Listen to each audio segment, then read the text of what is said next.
উফ, আর পারি না জামাল। কোমরটা যেন দু টুকরা হয়ে গেল। মনে হচ্ছে এই জমিতে আমার কবর হবে। আর কিছুক্ষণ ভাই। মহাজন বলেছে পশ্চিমের ওই তাল গাছের মাথায় রোদ চড়ে গেলেই আজকের মতো ছুটি। তারপরই মিলবে আমাদের সারাদিনের মজুরি। সেই মজুরির আশায় তো পড়ে আছি। নইলে এই রাক্ষসের রোদে কে কাজ করে? দেখেছিস, চামড়াটা পর্যন্ত পুড়ে যাচ্ছে।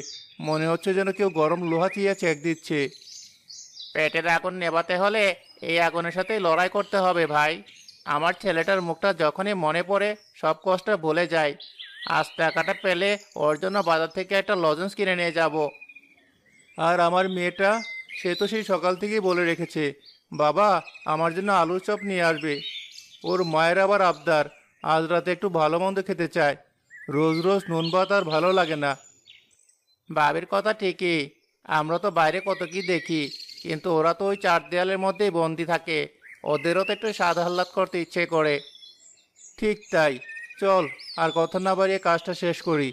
যত তাড়াতাড়ি কাজ শেষ হবে, তত তাড়াতাড়ি মহাজনের কাছ থেকে টাকাটা পাবো। তারপর সোজা বাজারের দিকে দৌড় লাগাবো। তারা দ্বিগুণ উৎসাহে আবার কাজে লেগে পড়ে।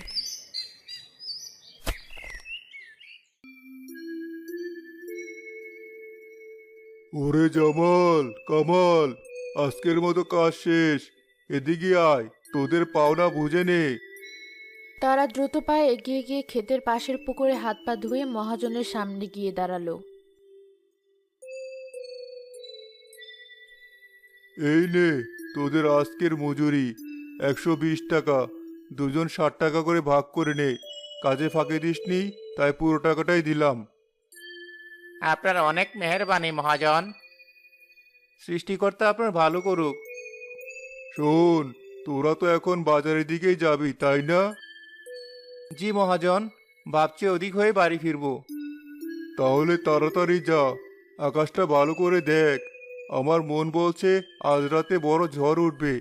পশ্চিমের ওই মেঘগুলো ভালো নয়। আর শোন, জঙ্গলের ভেতর দিয়ে যে শর্টকাট রাস্তাটা গেছে, ওটা দিয়ে রাতে ফেরার চেষ্টা করিস না। রাস্তাটা ভালো না, অনেক অঘটন ঘটে ওখানে।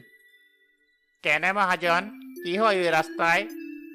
আরে, কত কি শোনা যায়। এখন তোদের ওসব শুনে কাজ নেই। তোরা সোজা বড় রাস্তা দিয়ে যাতায়াত করবি। যা এবার তোরা। জামাল আর কামাল টাকা ভাগাভাগি করে বাজারের পথের দিকে হাঁটা শুরু করলো।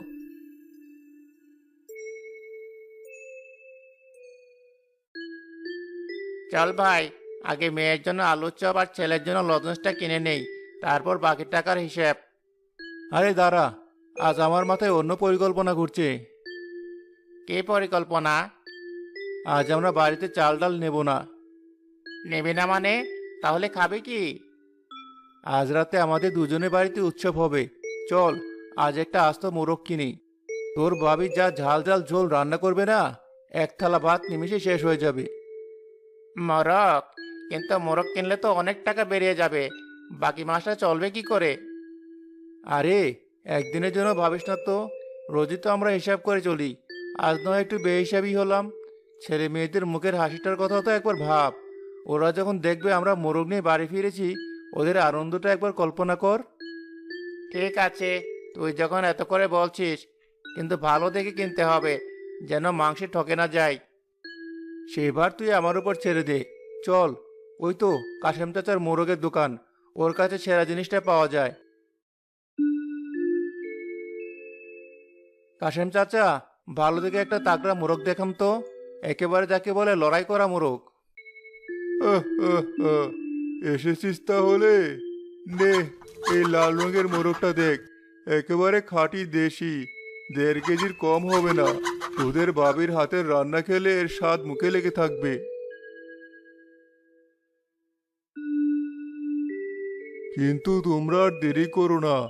আকাশটা কিন্তু খুব খারাপ রূপ নিচ্ছে। যে কোনো মুহূর্তে ঝড় নামতে পারে। তাড়াতাড়ি বাড়ি চলে যাও। যে চাচা, আমরা এখনই রওনা দিচ্ছি। তারা বাজার থেকে প্রয়োজনীয় আরো কিছু টুকিটাকি জিনিস কিনে বাড়ির পথ ধরলো। ততক্ষণে আকাশটা নিকষ কালো আঁধারে ছেয়ে গেছে। দিনের আলো পুরোপুরি নিভে গিয়ে এক থমথমে পরিবেশ তৈরি হয়েছে। বাতাসের বেগও ক্রমশ বাড়ছে। সর্বনাশ, মহাজনের কথাটাই সত্যি হলো। এত দেখি ভালো ঝড় শুরু হয়ে গেল। আমি তোকে আগেই বলেছিলাম। এখন কি হবে? এই রাস্তায় তো দাঁড়ানোর মতো একটা চালাও নেই। আমরা তো ভিজে একেবারে শেষ হয়ে গেলাম। আরে আমাদের কথা ছাড়, মোরগটা মোরগটা যে ভিজে একাকার হয়ে যাচ্ছে, বেচারা মরেই যাবে নির্ঘাত। নিজেরা বাঁচতে তো মোরগ বাঁচবে। এই ঠান্ডায় আর বৃষ্টিতে বেশিক্ষণ থাকলে তো রক্ত জমে যাবে। চল দৌড় দে, সামনে যদি কোনো আশ্রয় পাওয়া যায়।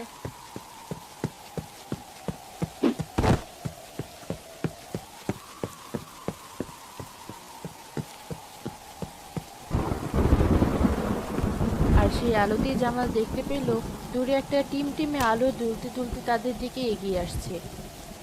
ওই দেখ কামাল, একটা আলো, মনে হচ্ছে কোনো গাড়ি হবে।